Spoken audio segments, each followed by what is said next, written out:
जय हिंद दोस्तों, आपका स्वागत है आपके अपने पसंदीदा चैनल स्टडी एंड अपडेट्स में। जय हिंद दोस्तों, मैं राजकमल आप सभी का स्वागत करता हूं स्टडी एंड अपडेट्स में। और आज के इस वीडियो में हम लोग एसएससी जीडी कांस्टेबल का प्रीवियस ईयर पेपर करने वाले हैं, जो कि 2011 के इवनिंग शिफ्ट में हुआ था। तो चलिए शुरू करते हैं। यहाँ पर आप देख सकते हैं दिया गया है, in each of the following question select the related word letters number from the given alternatives. क्या दिया गया है कि निम्नलिखित प्रत्येक प्रश्न में दिए गए विकल्पों से संबंधित शब्द, अक्षरों एवं संख्याओं को चुनना है। यहाँ पर आपको दिया गया है बॉटम जो रिलेटेड है बेस से, तो टॉप किससे रिलेटेड होगा। जैसे निचले भाग को आधार कहा जाता है, वैसे ही ऊपरी भाग को क्या कहा जाता है, शीर्ष। और शीर्ष का दूसरा नाम शिखर होता है। ठीक है, तो शिखर ढूंढिए, आपके बी में दिया गया है। उत्तर क्या हो जाएगा, बॉटम, बेस, टॉप, पीक। उत्तर यहाँ पर बी हो जाएगा। जैसे आपका यह पहाड़ है, ठीक है, लीजिए ये पहाड़ है, तो इस पहाड़ पे आप देखो जो निचला हिस्सा होता है उसको आप क्या बोलते हो, बेस बोलते हो। और जो ऊपरी हिस्सा होता है उसको आप शीर्ष, टॉप, या फिर आप पीक बोलते हो, शिखर। क्लियर हो गया। चलिए आगे देखिए, सेकेंड दिया गया है CIO। सी सी का पोजीशन आपका थर्ड आता है, ABC। आई आपके 9वें पे आता है, और ओ आपके 15वें पे आता है। समझ गए। यहाँ पर आप देखना 9 से 3 के बीच 6 का डिफरेंस है, और 15 से 9 के बीच 6 का डिफरेंस है। ठीक है, मतलब यहाँ ये देख लो 9 - 3 = 6 और 15 - 9 = 6। बहुत ही सरल भाषा में। ठीक इसी प्रकार का संबंध अगले में होगा, के क्यू डब्ल्यू। तो के का पोजीशन क्या है, के का पोजीशन 11 होता है, क्यू का पोजीशन 17 होता है, और डब्ल्यू का पोजीशन 23 होता है। यहाँ भी आप देख सकते हो 17 - 11 करो तो 6 का डिफरेंस। ठीक है, यहाँ भी आपको 6 का डिफरेंस मिलेगा। 23 - 17 करो तो 6 का डिफरेंस मिलेगा। ठीक इसी प्रकार अगला जो टर्म आएगा DLT, इसमें संबंध पहले ढूंढना। तो डी का पोजीशन किस पे है, तो डी का पोजीशन ABCD 4th पे आता है, एल का पोजीशन 12th पे आता है, और टी का पोजीशन 20 पे आता है। यहाँ पर देखना 12 - 4 करो 8, 20 - 12 करो 8। यहाँ पर 8 का डिफरेंस है। आपने ऊपर में देखा कि ऊपर वाले में 6 का डिफरेंस था, लेकिन समानुपात के बाद जो शब्द दिया गया है उसमें 8 का डिफरेंस है। तो अगला जो टर्म होगा, जैसे यहाँ पर एफ से शुरुआत दिया गया है, तो एफ का जो पोजीशन होता है वह होता है आपका 6। तो 6 से 8 के डिफरेंस तक चलना है। तो 6 + 8 = क्या हो जाएगा, 14। तो 14 पे कौन आता है, 14 पे आपका n चला आता है। ठीक है, अब देखिए 14 पे आप आ गए, और 14 + 8 कर दो = क्या होता है, 22। तो 22 पर कौन आता है, ए से जेड तक में 22 पर भी आता है। तो आपका FNV निकल कर आ गया। FNV यहाँ पर आपके सी में दिया गया है, तो 2 का सी उत्तर हो गया। ठीक है, तो ए से लेकर जेड तक के पोजीशन आप याद कर ही लो, क्योंकि एक ना एक क्वेश्चन आपको आएगा, और आप यदि पोजीशन याद रखेंगे तो 1 नंबर आप आसानी से ला पाएंगे। अब थर्ड आप देखना क्या दिया गया है, 9:4.5, देन 10 क्या होगा। तो 9:4.5 ये कैसे हुआ, 9/2 = 4.5। तो सिमिलर 10/2 कर दो, 5 निकल के आ जाएगा। 5 आपके बी में दिया गया है, तो थर्ड का बी उत्तर हो गया। यहाँ तक किसी को दिक्कत, कोई भी दिक्कत हो आप कमेंट कर सकते हैं, या फिर हमारे टेलीग्राम नंबर 7979946092 पे कांटेक्ट करके पूछ सकते हैं। ठीक है, मैसेज करना है टेलीग्राम पर, लिख भी देता हूं मैं, टेलीग्राम ऐप पे आपको मैसेज करना है, वहां पे आपको रिस्पॉन्स दिया जाएगा। चलिए आगे बढ़े। अब देखिए फोर्थ दिया गया है, और इसमें आप देखना कि संबंध ढूंढना है हमें। ठीक है, जैसा संबंध इन दोनों का है वैसा संबंध अगले का होना चाहिए। तो देखना आप कि यहाँ पर एक त्रिभुज दिया गया है, अनुपात के बाद वह त्रिभुज उल्टा हो गया, त्रिभुज उल्टा हो गया। सिमिलर समानुपात के बाद आपको ये दिया गया है, तो इसका उल्टा कर दो ना। ये देखिए, ये इसको नीचे में ले आओ, कलरफुल हो गया, और ये ऊपर में आ जाएगा। ऐसा ढूंढो, ऐसा कहाँ दिया गया, देखिए आपके बी वाले में दिया गया ना। तो उत्तर क्या हो जाएगा, 4 का उत्तर बी हो जाएगा। यहाँ पर क्या था, संबंध उल्टी दी गई थी। ठीक है, चलिए आगे बढ़े। चलिए आगे बढ़ते हैं। अब आपको निर्देश दिया गया है, in each of the following question select the different word letter number from the given alternative. कहा जा रहा है कि निम्नलिखित प्रत्येक प्रश्न में दिए गए विकल्पों में से भिन्न शब्द, अक्षरों एवं संख्याओं को चुनना है। यहाँ पर आपको दिया गया है ड्राइव, जिसका मतलब होता है चलाना, सेल, इसका मतलब होता है नाव चलाना, जिसको आप खेवना भी कहते हैं, ठीक है, खेना। उसके बाद फ्लाई, उड़ना, और थिंक, सोचना। इन सभी में देखना, चलाना हो या नाव चलाना हो या उड़ना हो, तो इन सभी में भौतिक कार्य हो रहा है। भौतिक मतलब फिजिकल, शरीर के अंगों का प्रयोग होता है, तब जाकर यह कार्य होता है और यह दिखता भी है। लेकिन वहीं पर सोचना, थिंक करना, यह आपको दिखाई भी नहीं देता और यह भौतिक कार्यों में नहीं आता है। तो इन सब में से अलग ये हो गया, तो 5 का उत्तर क्या हो जाएगा? 5 का उत्तर डी हो जाएगा। समझ गए? अब चलिए आगे बढ़ते हैं। 6 देखिए दिया गया है ACEG, ए के बाद एक गैप बी, फिर सी, एक गैप डी, फिर ई, फिर एक गैप एफ और जी, ठीक है, एक एक गैप है। उसके बाद देखना एच के बाद आई, फिर जे, फिर देखना के, फिर एल, फिर देखना एम, फिर एन, ठीक है। फिर देख लो एम एन, यहाँ पर कोई गैप नहीं है, नो गैप। एम एन, फिर ओ में नो गैप, मतलब अलग यही हो गया। ये वाला जो ऑप्शन है ना, सी वाला, ये अलग होगा। और लास्ट वाला भी वेरीफाई कर लेते हैं, T U V W X Y Z. आप देखना, आप ए में, बी में, डी में, इन सभी में सिमिलर है, लेकिन वहीं पर सी वाला ऑप्शन जो है वह इन सभी से भिन्न है, इसलिए 6 का ऑप्शन सी हो जाएगा। समझ गए? चलिए आगे बढ़े। अब 7वां देखिए दिया गया है 3, 5, 7, 9। यहाँ पर आप देखो 3, 5, 7, ये क्या है? अभाज्य संख्याएं हैं। वहीं पर 9 जो है वह अभाज्य संख्या नहीं है, वह इन सब से भिन्न है। तो 7 का उत्तर डी हो गया। समझ गए? चलिए आगे बढ़े। अब देखिए 8वां दिया गया है और कह रहा है कि इसमें से भिन्न कौन सा है। आप देखना, ये जो फिगर दिया गया है, इन फिगर में पहले वाले में चतुर्भुज, त्रिभुज और एक त्रिभुज का हाफ, ठीक इसी प्रकार अगला भी है, ठीक इसी प्रकार अगला भी है। लेकिन उससे अगला क्या है, इसमें आपके 2 पूर्ण त्रिभुज हैं। बाकी में तो आधे आधे थे, लेकिन इसमें पूर्ण त्रिभुज हैं, तो यह इन सबसे अलग हो जाएगा ना, तो उत्तर आपका क्या हो जाएगा? डी हो जाएगा। समझ गए? चलिए आगे बढ़े। 9 आपको दिया गया है, which one of the given responses would be a meaningful order of the following. कहा जा रहा है कि सही सार्थक क्रम। तो यहाँ पर आपको दिया गया है स्कूटर, बस, साइकिल, कार, मोटरसाइकिल, ये सब दिया गया है। तो इसका सही सार्थक क्रम, तो यहाँ पर सही सार्थक क्रम की बात की जाए, यदि एग्जामिनर में जो सोच के दिया है, यदि उसकी बात करें, तो सबसे पहले कोई बच्चा किस चीज की सवारी करता है बताइए? तो सबसे पहले कोई छोटा बच्चा हो तो वह साइकिल की सवारी करेगा। तो सर्वप्रथम आपने बचपन में साइकिल की सवारी करी। चलिए आपका यहाँ पर हो जाएगा, साइकिल ढूंढिए, कहाँ दिया गया? थर्ड में, तो थर्ड आ गया। उसके बाद किस चीज की सवारी करते हो? घर में पहले क्या होता था? स्कूटर हुआ करता था, उसके बाद मोटरसाइकिल आया है, तो उसके बाद लोगों ने स्कूटर की सवारी करनी शुरू की, तो यहाँ पर फर्स्ट आ गया। फिर उसके बाद मोटरसाइकिल आ गया, प्रत्येक घर में आ रहा है, तो 5 आ जाएगा। फिर उसके बाद यदि हम बात करें तो कार और बस का ऑप्शन मिलता है। तो सर्वप्रथम लोग जो है बस का प्रयोग क्या करते थे? कार जो है अभी रिसेंटली, पार्टिकुलर मतलब सभी लोगों के पास घर में कार अब आ रहा है, पहले बस से सवारी किया करते थे। तो यहाँ पर हो जाएगा सेकेंड और उसके बाद कार।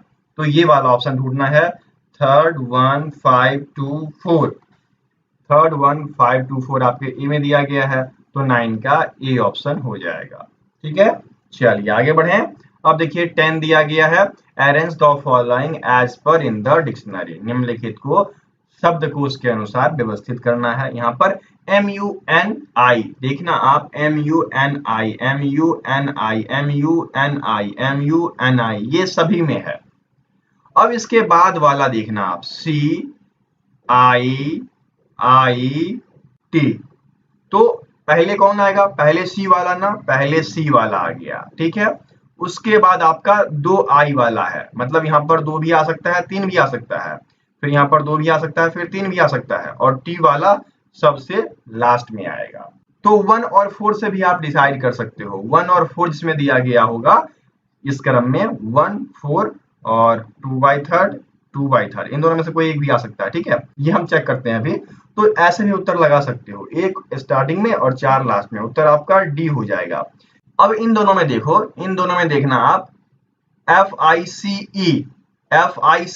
यहां तक सिमिलर है, फिर N तक सिमिलर है, फिर डिफरेंट इन आखिरी में है, यहाँ पर CE वाला है और यहाँ पर T वाला है, तो C वाला पहले आ जाएगा, तो यहाँ पर थर्ड आ गया और यहाँ पर सेकेंड आ जाएगा। क्या बना 1 3 2 4। आप लिख के चेक कर लेना, मुझे लिखने का दिल नहीं था इसलिए मैंने ऐसे ही कर दिया, ठीक है। तो उत्तर आपका 10 का डी हो जाएगा। आप ना इसे लिख के चेक कर लेना, ठीक है। चलिए आगे बढ़े। अब देखिए 11 दिया गया है, which one set of letters when sequentially placed at the gap in the given letter serial shall be completed। कहता है कि अक्षरों का कौन सा एक सेट जब दिए गए अक्षर सीरियल में अंतरालों पर क्रमिक रूप से रखता है तो यह पूरा हो जाएगा। देखना आप यहाँ पर ABA तो यहाँ पर आप क्या कर सकते हो, 1 2 3 4 5 6 7 8 9 10 11 12 है, तो एक तो सबसे छोटा क्रम, 2 में भी पार्ट कर सकते हैं, 3 में भी पार्ट कर सकते हैं और 4 में भी पार्ट कर सकते हैं, तो 4 में पार्ट कर लेते हैं, सबसे बेस्ट रहेगा। ये लो 4, ये लो 4, ठीक है, ये लो 4। अब देखना ये क्या हो गया, A-AB, उसके बाद देखना A-AB, ओके। तो यहाँ पर हम B से पहले A डाल सकते हैं क्योंकि सबके आगे AB है। उसके बाद आप देखना यहाँ भी A है, यहाँ भी A है ना, तो A के बाद B का ऑप्शन आ रहा है, तो यहाँ आप B डाल सकते हो, यहाँ भी आप A के बाद B डाल सकते हो, और यहाँ पर आप सब में देख रहे हो स्टार्टिंग में A है बाद में B, तो AB ये सीरीज बन गया। यहाँ पर AB,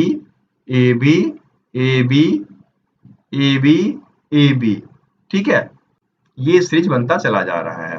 तो क्या क्या फिल किया हमने A फिल किया, B फिल किया, फिर B फिल किया, फिर A फिल किया, फिर B फिल किया, ठीक है।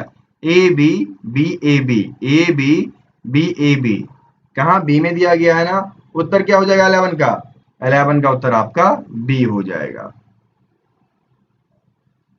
समझ गए। चलिए आगे बढ़े। 12 देखिए आपको दिया गया है 9 19, तो 9 + 10 = 19। आगे बढ़िए, 19 + 20 = 39। आप देखना यहाँ पर 10 का गैप था और यहाँ पर 10 × 2 हो गया। फिर आप आगे चलो, 39 + 40 = 79, अर्थात यहाँ पर 20 था तो 20 × 2 = 40। अब सिमिलर आगे वाला चेक करो, 79 + 80 = 159।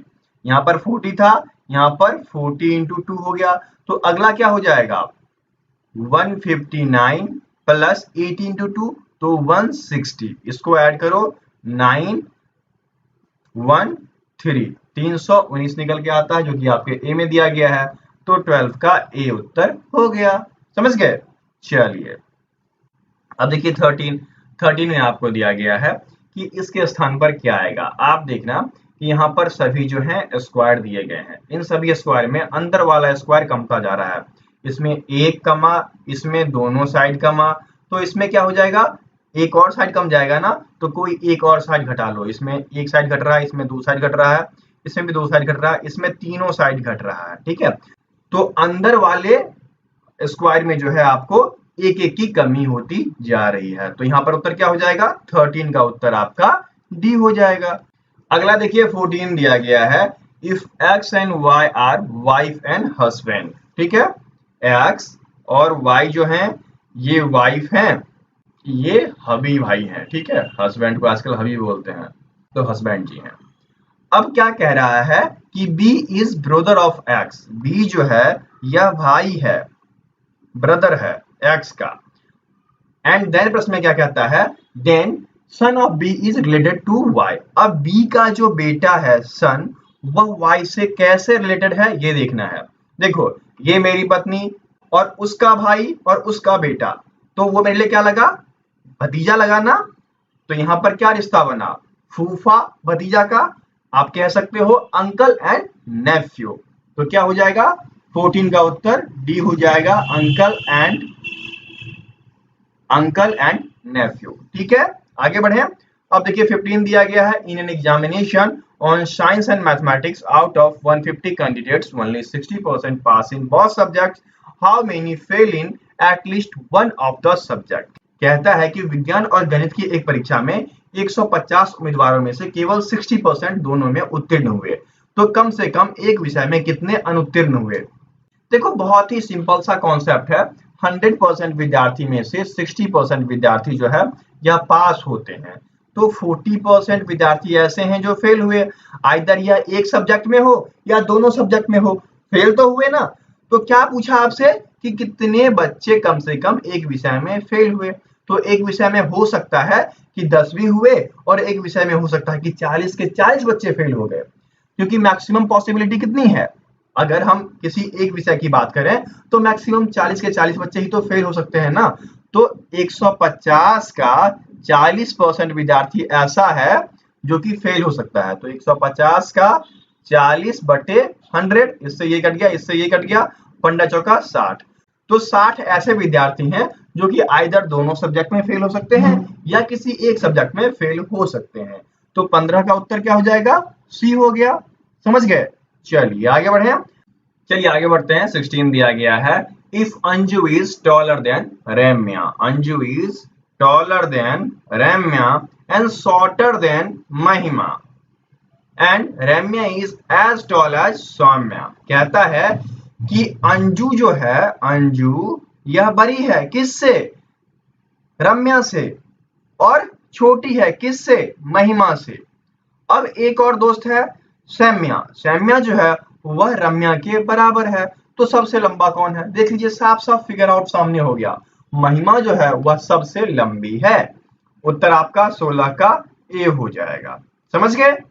चलिए आगे बढ़ते हैं। 17 दिया गया है, from the given alternative word select the word which can not be formed using the letter of the given word. कहा जा रहा है कि दिए गए विकल्पों में से वह शब्द चुनिए जो दिए गए शब्द के अक्षरों का प्रयोग करके नहीं बनाया जा सकता। यहाँ पर एंटीबायोटिक दिया गया है, और उस एंटीबायोटिक में आप देखना ए वाला ऑप्शन ए एन टी, तो ए भी है, एन भी है, टी भी है, ठीक है, ये बन जाएगा टी आई एन, ये भी बन जाएगा टी ओ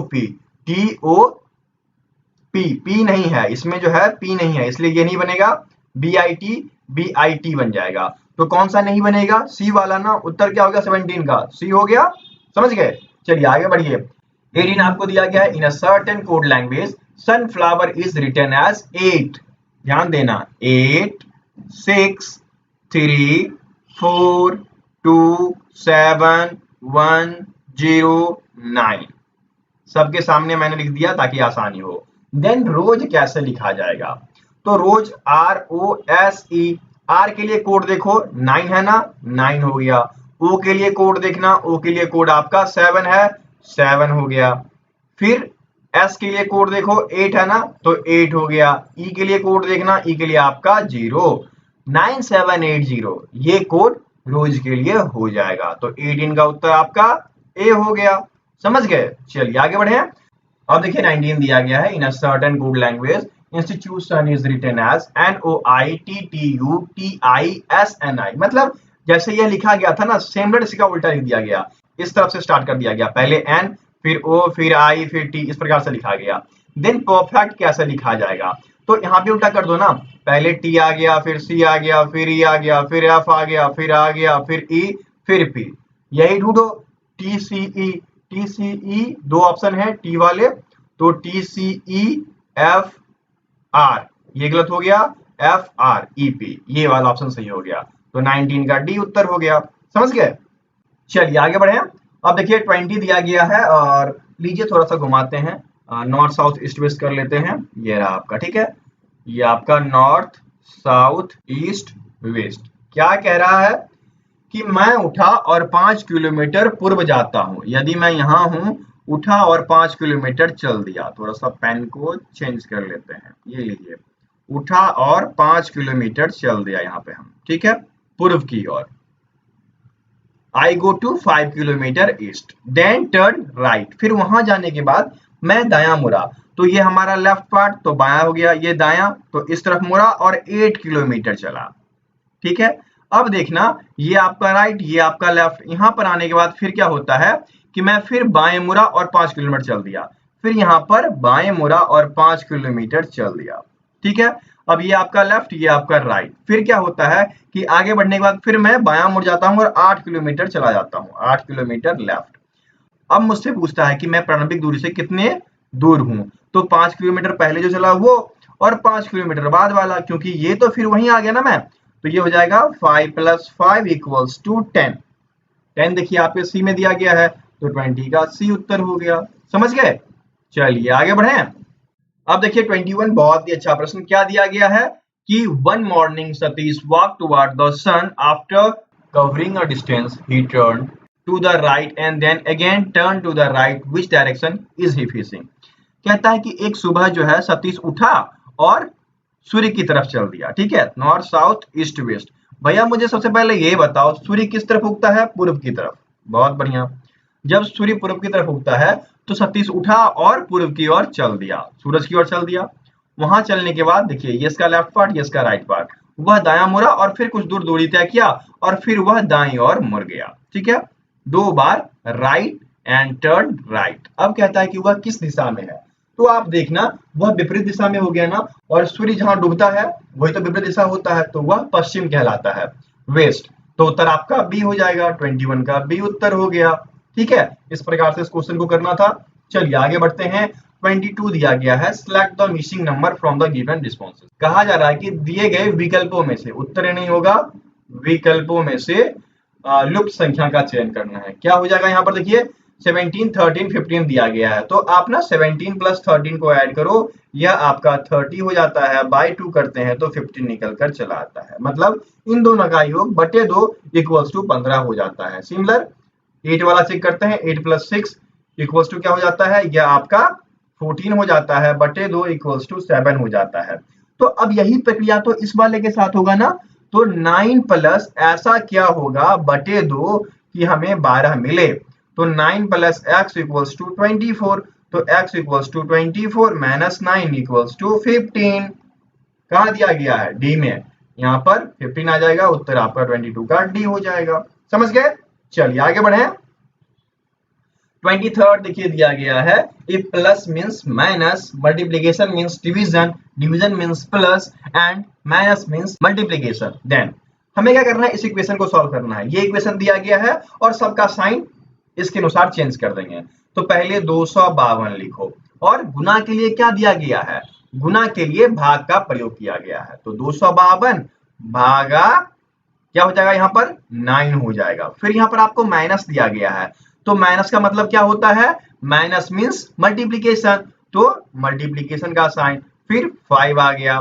फिर यहाँ पर क्या हो जाएगा, प्लस, तो प्लस का मतलब माइनस, -32, और डिवीजन का मतलब प्लस, तो प्लस 92। अब इसको सॉल्व करना है तो पहले भाग कर देंगे, तो पहले भाग करेंगे तो कितने भाग में कट जाएगा, 28 टाइम्स में। ठीक है, इंटू 5 - 32 + 92। अब देखना क्या हो जाएगा, 140 + 92 - 32। ठीक है, ये 2 हो गया, ये 3 हो गया, ये 2 हो गया, -32 हो गया, = 200 निकल के आ गया। उत्तर आपका डी हो गया 23 का। आगे बढ़े। अब देखिए 24 दिया गया है, select the answer figure in which question figure is hidden. कह रहा है उस उत्तर आकृति का चयन करना है जिसमें यह फिगर छुपा हुआ हो सकता है। तो यह फिगर कहाँ छुप सकता है, क्या यहाँ पर पॉसिबल है? बिल्कुल भी नहीं। जेड इसमें छुप सकता है, जेड की बात की जाए देखिए तो जेड यहाँ पर छुप सकता है ना, तो ये फिगर आपका हो सकता है कि यह फिगर जो है इसमें छुपा हुआ है। ठीक, इसमें तो नहीं हो सकता, इसमें भी नहीं हो सकता। उत्तर क्या हो जाएगा आपका 24 का बी हो जाएगा। चलिए आगे बढ़े। अब देखिए 25 और इसमें कह रहा है कि how many triangles are there in the figure. आकृति में कितने त्रिभुज हैं ये बताना है। तो देखिए एक कॉन्सेप्ट आपको याद रखना है, इस कॉन्सेप्ट से आपका बहुत कुछ सॉल्व हो जाएगा। जैसे पूरा का पूरा त्रिभुज, ठीक है, ए बी सी हमने लिया और उसके बीच यदि एक ये है तो 1 2, 1 + 2 = 3 हो जाता है। ए बी सी तो आपका आ गया, ये ए बी सी वाला है। फिर देखना ये डी, इसको ई मान लो, ये एफ, ठीक है, ये जी। अब लीजिए, अब ये वाला ले लो, अब इसको कंसीडर करो, तो इसमें भी 1 2, तो ये हो जाएगा 3। तो ट्रायंगल सी डी ई में भी आपके 3 ट्रायंगल हैं। ठीक है, एबीसी में 3 थे, इसमें भी 3 थे। अब यहाँ पर देखो सिमिलर उल्टा वाले में, इसमें भी देखना 3 हो जाएगा ना, तो डी ई जी में भी आपके 3 हो गए। ठीक है, इसके बाद आप देखना इसको लो, मैं थोड़ा कलर चेंज करता हूँ। कलर चेंज करने के बाद देखना आपका एक ये पूरा का पूरा आ जाएगा और एक आपका ये पूरा का पूरा आ जाएगा। तो यहाँ पर 2 हो गए, तो 3 प्लस 3 प्लस 3 प्लस 2। उसके बाद देखना एक आपका ये रह रहा है ये वाला, और एक आपका ये वाला रह रहा है, तो 2 और हो गए। कितने हो गए टोटल? 9 plus 4 equals to 13। कुल कितने ट्रायंगल हैं? 13 ट्रायंगल हैं। उत्तर आपका सी हो जाएगा बिना काउंट किए। ठीक है, ए बी सी डी करके काउंट करना होता है, बहुत हार्ड हो जाता है। तो इस प्रकार से आप इन प्रश्नों को सॉल्व कर सकते हैं। बस बेसिक कॉन्सेप्ट लगाइए और बेसिक कॉन्सेप्ट के क्वेश्चन को डन कर जाइए। जैसे यहाँ पर देखिए दिया गया है 26 में, deposit kept for a particular period of time are called as. कहा जाता है कि विशेष अवधि के लिए रखी गई जमा राशियां। जैसे आप बैंक में क्या करते हैं कि विशेष अवधि के लिए डिपॉजिट कर देते हैं कि मैं अभी पैसे रख रहा हूं और 2030 के बाद इसको निकालूंगा। तो एक टाइम पीरियड आपने निर्धारित कर लिया, तो यह क्या कहलाता है? यह कहलाता है आपका टाइम डिपॉजिट। ठीक है, जिसको कि मियादी जमा कहा जाता है या सावधि जमा, या इसको आप सावधि जमा के नाम से जानते हैं। तो उत्तर क्या हो जाएगा आपका? उत्तर आपका 26 का सी हो जाएगा। इसमें क्या होता है, एक टाइम पीरियड फिक्स होता है कि आपने आज डिपॉजिट किया है और कब निकालोगे, ये डेट फिक्स होता है। तो यह जमा आपका टाइम डिपॉजिट कहलाएगा। समझ गए? चलिए आगे बढ़े। अब देखिए 27 दिया गया है, in India agriculture provides employment to nearly. कहा जा रहा है कि भारत में कृषि जो है वह लगभग कितनी परसेंट रोजगार प्रदान करती है। देखिए आंकड़ा जो है 2011 के अनुसार, 2011 और 2020 के अनुसार बहुत चेंज हुआ है। 2011 के अनुसार जो है यह आंकड़ा आपका 65% माना जाता था। एक्यूरेट की बात करें तो एक्यूरेट जो है वह 54 से लेकर 65 के बीच का था। ठीक है, 54 से 65 के बीच। और 2020 की बात करें तो 2020 में यह आंकड़ा 40% पे आ गया है। अब जो है आईटी कंपनियां या फिर अन्य जॉब में लोग लग पड़े हैं, वहीं कृषि में जो एम्प्लॉयमेंट रेंजेस हैं वो कम होती जा रही हैं। तो 2011 के अनुसार उत्तर क्या हो जाएगा? 2011 के अनुसार उत्तर आपका बी हो जाएगा। और यदि 2021 के अनुसार ऐसा प्रश्न पूछेगा तो आपको नए डाटे में 40% लगाना होगा। ठीक है, 2021 में यदि पूछता है तो आपको 40% लगाना है, याद रखना। ठीक है, चलिए आगे बढ़े। अब देखिए 28 दिया गया है, पार्टीलेस डेमोक्रेसी वाज प्रपोज्ड बाय। कहा जा रहा है कि दल रहित लोकतंत्र किसके द्वारा प्रस्तावित किया गया था। देखिए दल रहित जो है यह जयप्रकाश नारायण के द्वारा दिया गया था, जो कि लोक नायक के नाम से भी जाने जाते थे। ये जो है एक स्वतंत्र कार्यकर्ता थे, इंडिपेंडेंट कार्यकर्ता हुआ करते थे ये। ठीक है, तो उत्तर क्या हो जाएगा आपका? 28 का ए उत्तर हो जाएगा। जयप्रकाश नारायण जो थे इन्होंने ही दल रहित लोकतंत्र का प्रस्ताव दिया था। ठीक है, तो 28 का ए उत्तर हो गया। चलिए आगे बढ़े। अब देखिए 29 दिया गया है, which fundamental right was described as the soul of the constitution by doctor B R Ambedkar. Doctor B R Ambedkar ने कौन सी मूलभूत अधिकार को संविधान की आत्मा बताई? देखिए मूलभूत अधिकार की बात आप करते हैं तो आर्टिकल आर्टिकल 32। ठीक है, आर्टिकल 32 को संविधान का दिल बताया गया है। इसमें क्या था? संविधान का अधिकार था। और संविधान के अधिकार के तहत क्या था कि जो भी चीजें संविधान में दी गई है, इसके अधिकार का जो प्रयोग होगा वह हमेशा सर्वोच्च न्यायालय में किया जाएगा, जब तक कि इसमें कोई परिवर्तन नहीं किया जाता है। ठीक है, तो इसको इन्होंने क्या बताया था? संविधान की आत्मा या फिर संविधान का दिल, दोनों बोले थे। तो उत्तर क्या हो जाएगा आपका? द राइट टू कॉन्स्टिट्यूशन, ये बी वाला है ना। तो उत्तर आपका 29 का बी हो गया। समझ गए? चलिए आगे बढ़े। अब देखिए 30 दिया गया है कि ताशकंद समझौता, ताशकंद एग्रीमेंट जो है वह किसके बीच हुआ था? इसमें हमारे भारत से लाल बहादुर शास्त्री थे, तो दूसरे देश से कौन थे? देखिए ताशकंद समझौता जो है वह 1965 इंडिया और पाकिस्तान का जो वार चल रहा था, इंडिया पाक वार, ठीक है, जानते हैं ना, 1965 का जो युद्ध है वह बहुत फेमस है। तो 1965 के युद्ध को समाप्त करने के लिए भारत की तरफ से कौन गए थे? लाल बहादुर शास्त्री। और पाकिस्तान की तरफ से कौन आए थे? अयूब खान। ठीक है, ये सभी जो है ताशकंद जो है यह आपके उज्बेकिस्तान में है, जो कि सोवियत यूनियन में आता है। वहां पर समझौता हुआ था। कौन आया था? अयूब खान। किसकी तरफ से आया था? पाकिस्तान की तरफ से आया था। और इंडिया की तरफ से लाल बहादुर शास्त्री गए थे। कहां पर हुआ था? ताशकंद में। ताशकंद कहाँ है? उज्बेकिस्तान में। और उज्बेकिस्तान किसके अंतर्गत आता है? तो सोवियत यूनियन के अंतर्गत आता है। समझ गए? तो 30 का उत्तर आपका ए हो गया। चलिए आगे बढ़े। अब देखिए 31 दिया गया है, the most common type of Harappa seals are. कहता है कि हड़प्पा के समय जो मुहरें बनी थी वह किस प्रकार की थी। देखिए हड़प्पा के समय जो मुहरें बना करती थी वह आपके पत्थर की हुआ करती थी, सॉफ्ट स्टोन की, रेक्टेंगुलर या स्क्वायर फॉर्म में हुआ करता था। ठीक है, चौकोर होता था। इसको आप चौकोर कह लीजिए, चौकोर का वर्णन मिलता है। ठीक है, कहीं कहीं रेक्टेंगुलर दे दे तो आप रेक्टेंगुलर लगा सकते हो, लेकिन अधिकतर आपको वर्ग मिलेगा जो कि चौकोर होता था। और यह अधिकतर सॉफ्ट रॉक का बना होता था। ठीक है, या फिर सॉफ्ट स्टोन्स कह दीजिए,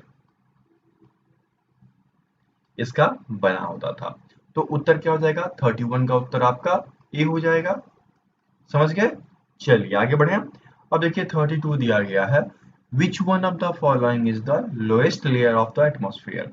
एटमोस्फेयर में आपके 5 लेयर हैं। इन 5 लेयर में यदि हम बात करें तो सबसे नीचे जो है वह ट्रोपोस्फेयर आता है, जो कि 0 किलोमीटर से लेकर आपके 12 किलोमीटर के अंतर्गत आता है, जिसको कि क्षोभ मंडल कहा जाता है ना?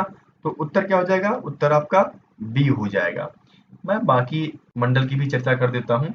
यदि यहाँ पर आपको एस्टेरोस्फीयर दिया गया है तो यह आपके 12 के बाद 13 किलोमीटर से लेकर 50 किलोमीटर के अंतर्गत आता है। और उसके बाद यदि मीजोस्फीयर दिया गया होता, ठीक है, MESOPHERE मीजोस्फीयर, तो यह 51 से लेकर 90 किलोमीटर तक होता। फिर उसके बाद थर्मोस्फीयर, ठीक है, और उसके बाद एक्सोस्फीयर। ठीक है, ये देखिए हो जाएगा थर्मोस्फीयर, तो यह आपका 690 किलोमीटर तक, 90 से लेकर 690 तक आता है। और फिर आयनोस्फीयर जो कि 10,000 किलोमीटर तक चला जाता है, 690 किलोमीटर से लेकर 10,000 किलोमीटर तक चला जाता है। ठीक है, इनके विभिन्न विभिन्न कार्य हैं। किसी दिन यदि मैं ज्योग्राफी की वीडियो बनाता हूँ तो उसमें विशेष चर्चा कर दूंगा।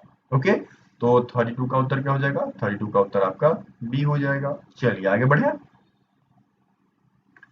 अब देखिए आपका अगला question, Australia celebrate Christmas in summer because. कहता है कि ऑस्ट्रेलियाई जो हैं वह गर्मी में क्रिसमस मनाते हैं। देखिए क्रिसमस जो है वह दिसंबर में ही मनाया जाता है। आप सभी जानते हैं कि 25 दिसंबर को क्रिसमस मनाया जाता है। तो 25 दिसंबर को ऑस्ट्रेलिया में क्या होता है? गर्मी होती है, क्योंकि ऑस्ट्रेलिया कहाँ पर है? दक्षिणी गोलार्ध में है। और दक्षिणी गोलार्ध में दिसंबर के समय क्या होती है? गर्मी हुआ करती है। इसीलिए वो लोग समर में क्रिसमस सेलिब्रेट करते हैं। तो उत्तर क्या हो जाएगा? It lies in the southern hemisphere. यह दक्षिणी गोलार्ध में स्थित है। ओके, तो 33 का उत्तर क्या हो जाएगा? सी हो जाएगा। चलिए आगे बढ़े। अब देखिए 34 दिया गया है, बेटिल लीफ प्लांट इज। कहा जा रहा है कि पान का पौधा, पान का पौधा क्या कहते हैं देहाती भाषा में? देशी भाषा में यदि हम बात करें तो क्या कहते हैं? ये लत्ता है ना? मतलब इसमें बहुत सारे पत्तियां हैं, और इसमें बहुत सारी पत्तियां होती हैं, वह लत्ता कहलाता है। या फिर आप कह लीजिए बेल कह लीजिए उसको, एक भाषा में बेल कह लीजिए और इंग्लिश में क्लेम्बर कहा जाता है। तो 34 का उत्तर क्या हो जाएगा? डी हो जाएगा। समझ गए? आगे बढ़े। अब देखिए 35 दिया गया है, a person suffering from bleeding gums need to take. कहता है कि मसूड़े से खून बहने वाले व्यक्तियों को किस चीज का सेवन करना चाहिए। तो वैसे व्यक्ति जिनके मसूड़े से खून बहता है उनको कौन सा रोग होता है? उनको स्कर्वी रोग होता है। और मैंने पढ़ा रखा है ना, स्कर्वी रोग किसकी कमी की वजह से होता है? तो विटामिन सी की कमी की वजह से होता है। और विटामिन सी में क्या होता है? खट्टी चीजें आती हैं, है ना? तो देख लीजिए यहाँ पर खट्टे भोजन जो कि ए में दिया गया है, तो 35 का ए उत्तर हो जाएगा। देख लिया आपने, जो चीजें आप पढ़ते हो उसको घुमाकर पूछा जाता है।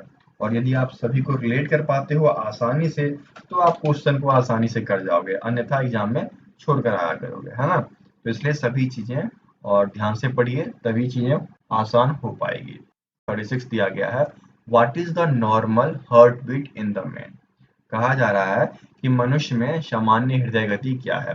देखिए 1 मिनट की यदि बात की जाए तो 1 मिनट में मनुष्य का जो हृदय है वह 60 से 100 के बीच जाता है, ठीक है, 100 टाइम्स धड़क सकता है। लेकिन जो एकदम नॉर्मल माना गया है वह 72 बार माना गया है, 72 टाइम्स। ओके, तो 36 का उत्तर क्या हो जाएगा? 36 का उत्तर आपका सी हो जाएगा। चलिए आगे बढ़े। अब देखिए अगला प्रश्न क्या दिया गया है 37 कि आयोडीन डिफिशियंसी इन डाइट काउस्ट। आहार में यदि आयोडीन की कमी हो जाती है तो क्या होता है? आहार में यदि आयोडीन की कमी होती है तो घेंघा रोग हो जाता है। गले में आप देखते होंगे कुछ लोग होते हैं जिनके गले सूजे हुए होते हैं। क्यों होता है? क्योंकि वहां पर उनको वाइटर हो जाता है, घेंघा रोग हो जाता है, और यह आयरन की कमी की वजह से होता है। देखिए घेंघा आपके बी में दिया गया है, तो 37 का बी उत्तर हो जाएगा। समझ गए? अब चलिए आगे बढ़ते हैं। 38 दिया गया है, अ फायर अलार्म यूजेस। एक फायर अलार्म जो है वह किस सिद्धांत का उपयोग करता है बताइए? फायर अलार्म, आग लगने पर, और आग लग रहा है, ये किससे सूचित होगा? जब धुआं उठेगी, जब स्मॉग को डिटेक्ट करेगा फायर अलार्म, तभी तो पता चलेगा उसको, है ना। तो देखिए यहाँ पर आपके डी में दिया गया है कि एक फायर अलार्म में स्मॉक डिटेक्टर का प्रयोग किया जाता है ताकि उसे पता चले कि यहाँ पर आग लगी पड़ी है ना। तो 38 का उत्तर क्या हो जाएगा? डी हो जाएगा। चलिए आगे बढ़े। 39 आपको दिया गया है, diamond are made up of the elements. हीरे किस तत्व से बने होते हैं? देखिए हीरा जो है वह कार्बन के एलोट्रॉप में आता है। एक तो ग्रेफाइट हो गया आपका, और दूसरा आपका डायमंड हो गया, है ना। तो यह किसका बना होता है? कार्बन का, और कार्बन का सबसे ठोस अपरूप हीरा होता है, कार्बन तत्व का बना होता है। ढूंढिए कहाँ दिया गया आपने? बी में दिया गया है, तो 39 का बी उत्तर हो जाएगा। चलिए आगे बढ़े। अब देखिए 40 दिया गया है, galvanisation is done by coating iron with. लोहे पर किसकी परत चढ़ाने से जस्टीकरण होता है? जस्टीकरण क्यों किया जाता है? ताकि जंग ना लगे। तो लोहे पर क्या चढ़ाकर ऐसा किया जाता है? जिंक चढ़ाया जाता है, जस्ता को चढ़ाकर जस्टीकरण का प्रयोग किया जाता है। जस्ता ढूंढिए, आपके सी में दिया गया है ना। तो 40 का सी उत्तर हो गया। समझ गए? चलिए आगे बढ़े। अब देखिए 41 दिया गया है, pH of normal human blood is. यदि हम मानव रक्त की बात करें तो मानव रक्त का जो पीएच होता है वह 7.35 से लेकर 7.45 के बीच होता है। तो ये जो रेंज होता है यह वह हल्का क्षारीय टाइप का होता है, स्लाइटली बेसिक या फिर अल्कलाइन कहा जाए, है ना। देखिए यहाँ पर दिया गया है मीटली अल्कलाइन, तो उत्तर क्या हो जाएगा आपका? 41 का सी हो जाएगा। मानव रक्त जो होता है वह स्लाइटली अल्कलाइन होता है। अच्छा मुझे ये बताइए, जल का पीएच मान क्या है? पीएच मान क्या है? ये आप लोग कमेंट बॉक्स में कमेंट कीजिए। तो चलिए आगे बढ़े। अब देखिए 42 दिया गया है, the most vital process of existence of life on the earth is. कहा जा रहा है कि पृथ्वी पर जीवन के अस्तित्व की सबसे महत्वपूर्ण प्रक्रिया क्या है? देखिए इन सभी ऑप्शंस में सबसे महत्वपूर्ण प्रक्रिया जो है वह है पौधों के द्वारा प्रकाश संश्लेषण। क्योंकि प्रकाश संश्लेषण के दौरान ही पौधे क्या करते हैं? ऑक्सीजन को रिलीज करते हैं, और ऑक्सीजन रिलीज होने की वजह से आप जिंदा हैं। प्रजनन भी आता है। यदि यहाँ पर ये ऑप्शन नहीं होता, फोटोसिंथेसिस नहीं दिया गया होता, तो आप प्रजनन लगा सकते थे, क्योंकि प्रजनन भी उतनी ही जरूरी है। लेकिन यदि धरती पर ऑक्सीजन ही ना हो तो प्रजनन होगा? नहीं होगा ना, लोग जिंदा ही नहीं रहेंगे, मर जाएंगे, तो प्रजनन नहीं हो पाएगा। तो सबसे वाइटल प्रोसेस, सबसे अस्तित्व वाला जो प्रोसेस है वह आपका फोटोसिंथेसिस है, जो कि सी में दिया गया है। तो 42 का उत्तर आपका सी हो गया। ठीक है, चलिए आगे बढ़े। अब देखिए 43 दिया गया है, which of the following is a green house gas. निम्नलिखित में से कौन सा एक ग्रीन हाउस गैस है? देखिए ग्रीन हाउस गैस की बात हम करें तो ग्रीन हाउस गैस में आपके मीथेन आते हैं, उसके बाद आपका ओजोन आता है, उसके बाद आपका CO2 आता है, उसके बाद आपका नाइट्रस ऑक्साइड,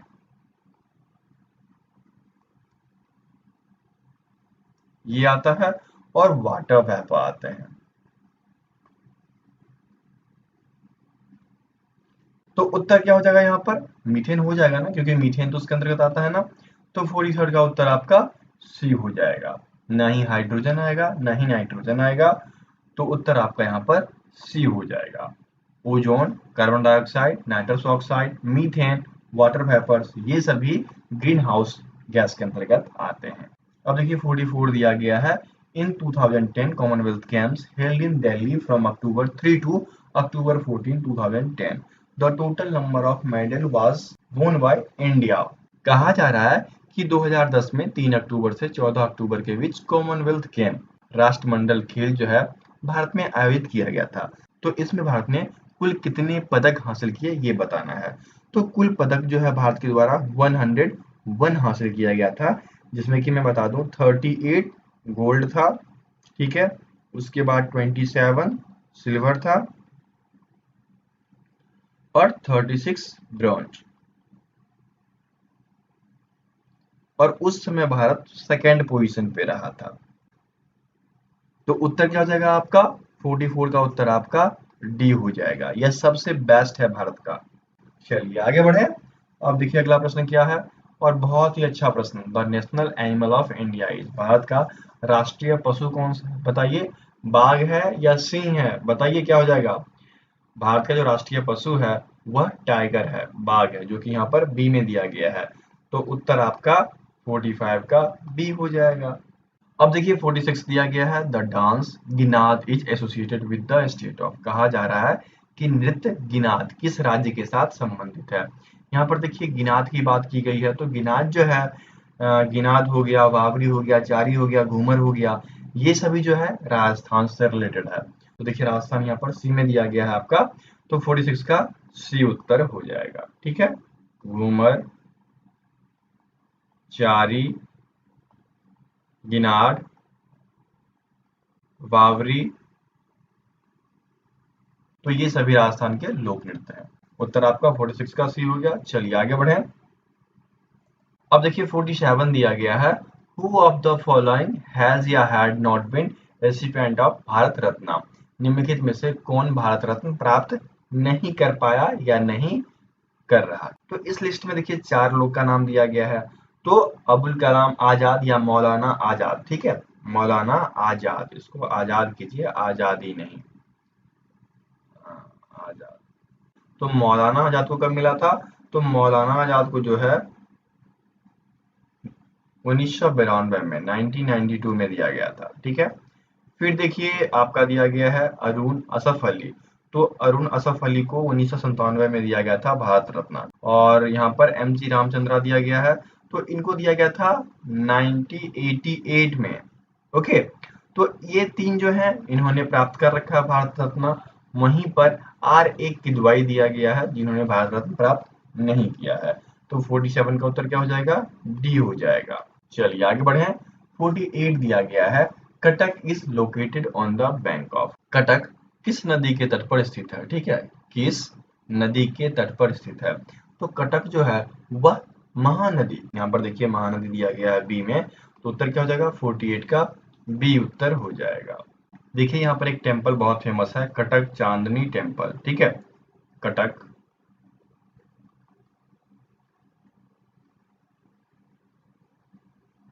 चांदनी,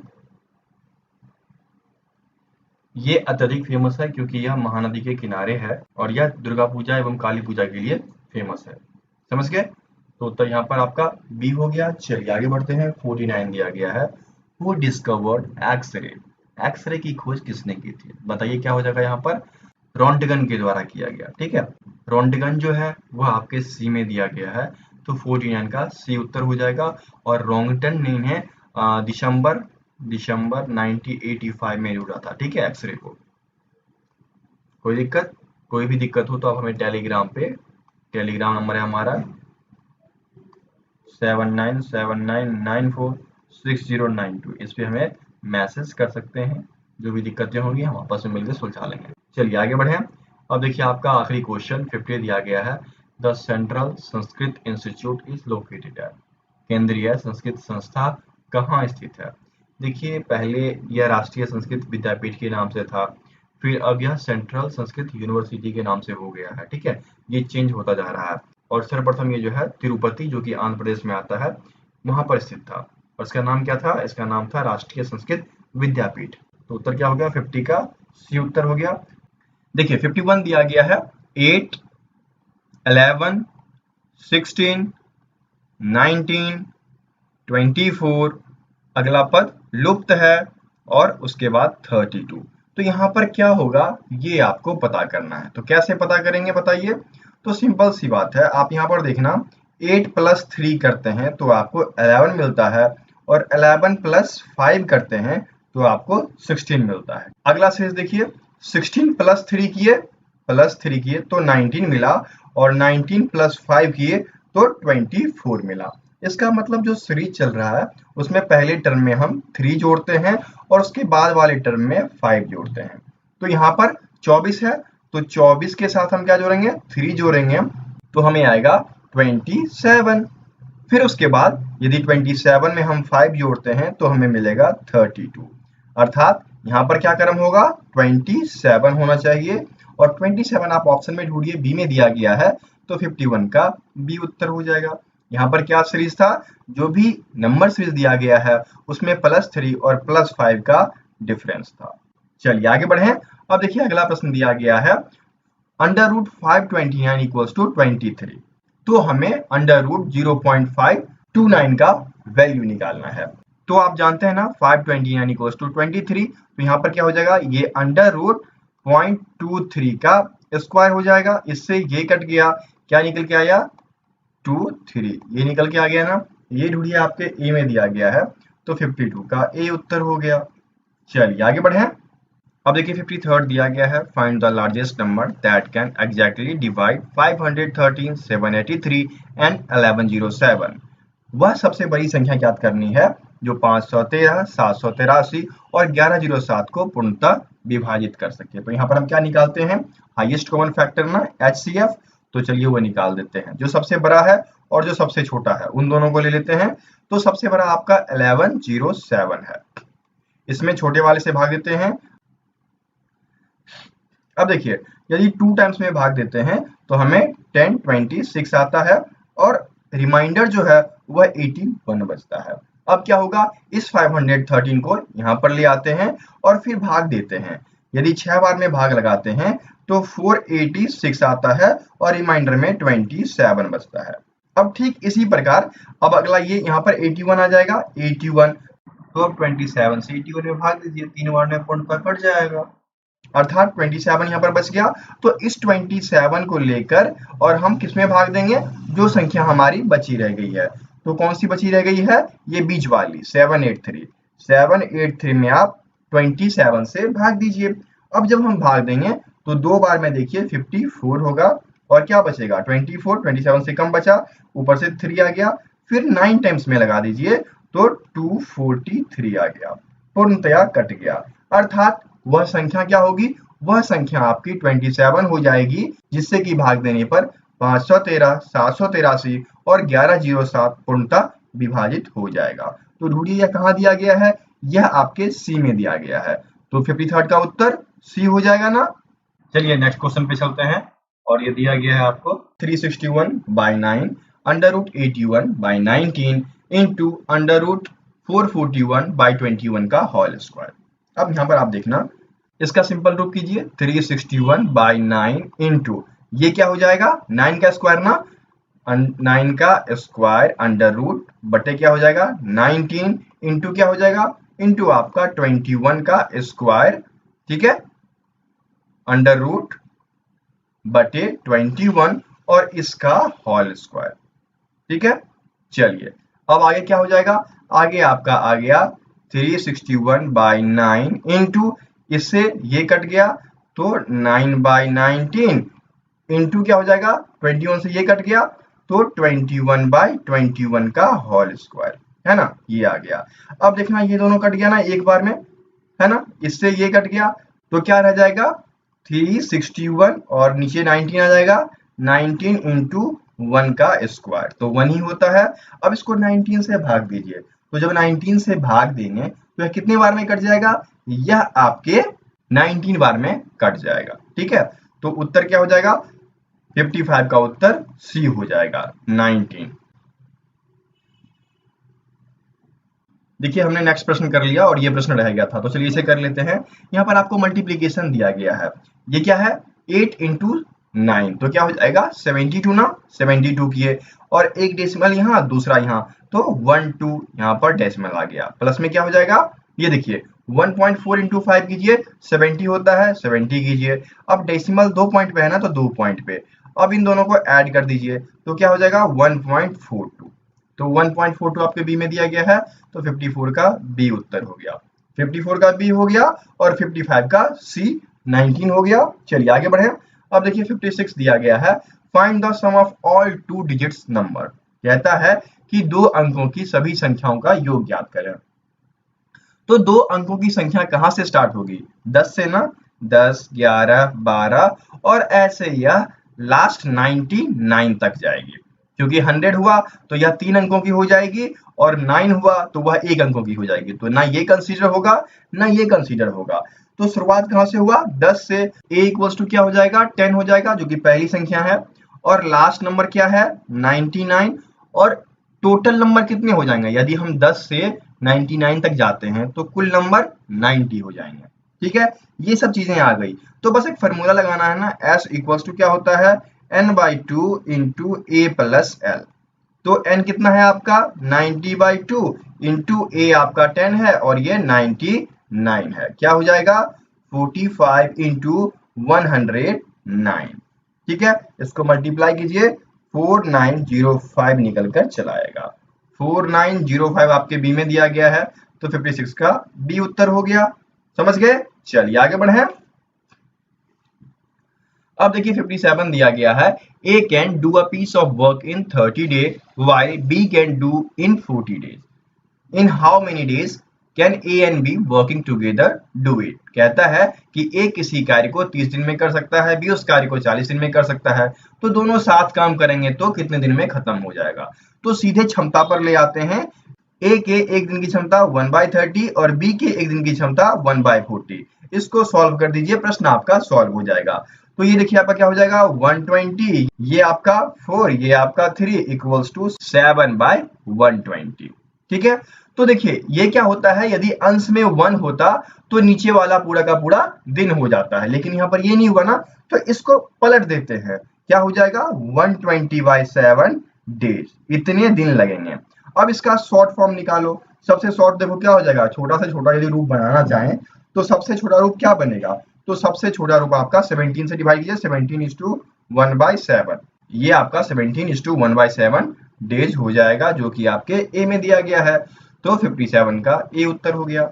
आगे बढ़े, देखिए ठीक इसी प्रकार अगला प्रश्न दिया गया है, 3 pumps of the same capacity working 8 hours a day can empty a tank in 2 days.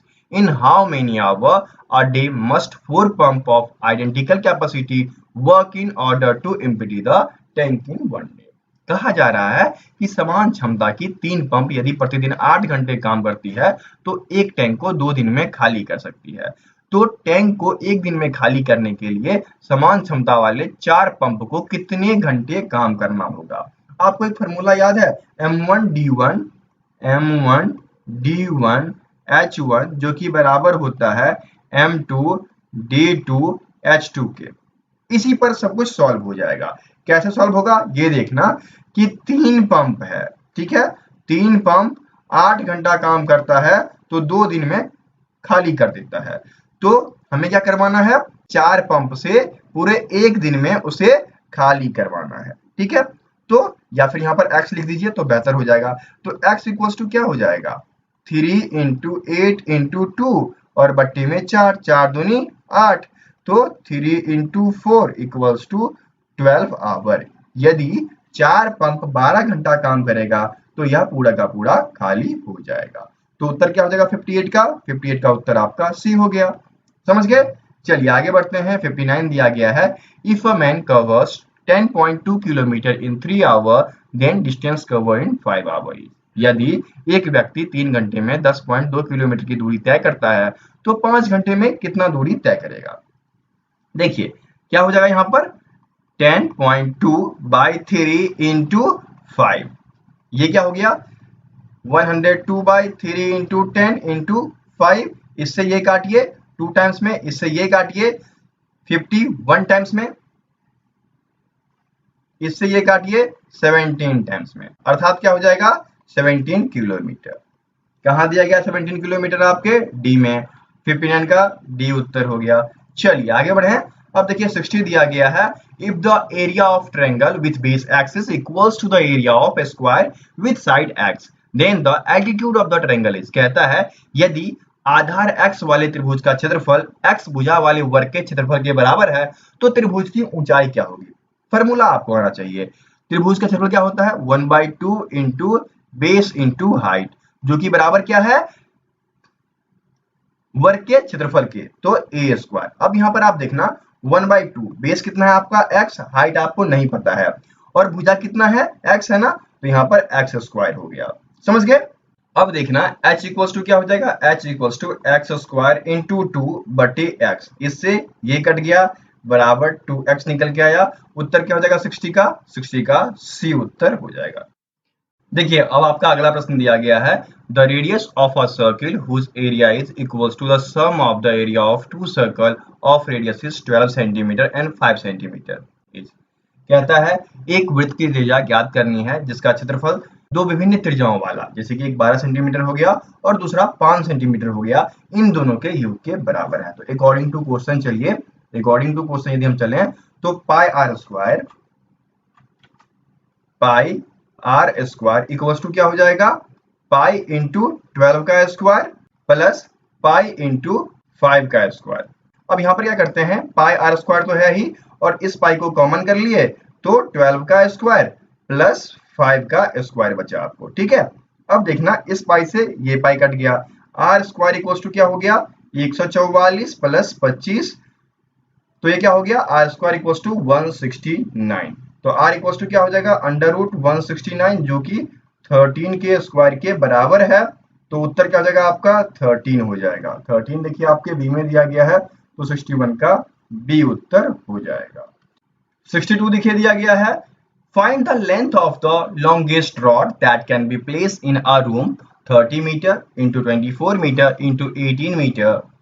देखिए क्या दिया गया है एक घनाभ है, उसकी लंबाई 30 मीटर, चौड़ाई 24 मीटर और ऊंचाई 18 मीटर है, तो उसमें हम सबसे लंबा कौन सा रॉड रख सकते हैं बताइए क्या होता है। तो सबसे लंबा रॉड जो होता है वह उसका डायगोनल होता है, और डायगोनल का फॉर्मूला क्या होता है d equals to under root l square plus b square plus h square. इसी फॉर्मूले पे सॉल्व कर दो, अंडर रूट 30 का स्क्वायर प्लस 24 का स्क्वायर प्लस 18 का स्क्वायर इक्वल्स टू क्या हो गया अंडर रूट ये 900 हो गया प्लस ये आपका 576 हो गया प्लस ये आपका 324 हो गया, इक्वल्स टू क्या हो जाएगा इक्वल्स टू अंडर रूट आपका सम कीजिए तो यह आपका 1800 निकल कर आ गया।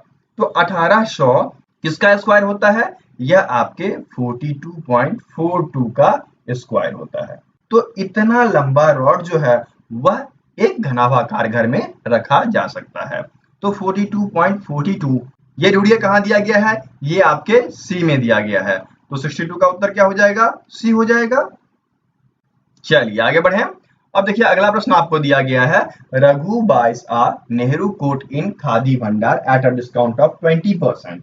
If the mark price is 150, then find the amount of discount। कहता है रघु ने 20% की छूट पर नेहरू कोट खरीदा, यदि अंकित मूल्य 150 है तो छूट की राशि, सिंपल सी बात है बहुत ही सिंपल, 150 का 20/100 30 रुपीज, बी उत्तर हो गया। 2011 वाले के तो बल्ले बल्ले थे, इतना इजी मैथ था उनका। अगला देखिए क्या दिया गया है 64 दिया गया है the difference between two number is 24 and their ratio is 3:5 the smaller is. कहता है दो संख्याओं का जो अंतर है वह 24 है, उनका अनुपात 3:5 है, तो छोटी संख्या। यहाँ पर बहुत ही सिंपल तरीके से माना अनुपातिक राशि x तो 5x minus 3x equals to 24, तो 2x equals to 24, x equals to 24 by 2 equals to 12। जब x आपके पास 12 आ चुका है तो 5x क्या हो जाएगा, 5 इंटू 12 60, और 3x equals to 3 into 12 equals to 36। छोटा कौन सा है, 36 वाला ना। उत्तर क्या हो जाएगा आपका 36, जो कि डी में दिया गया है।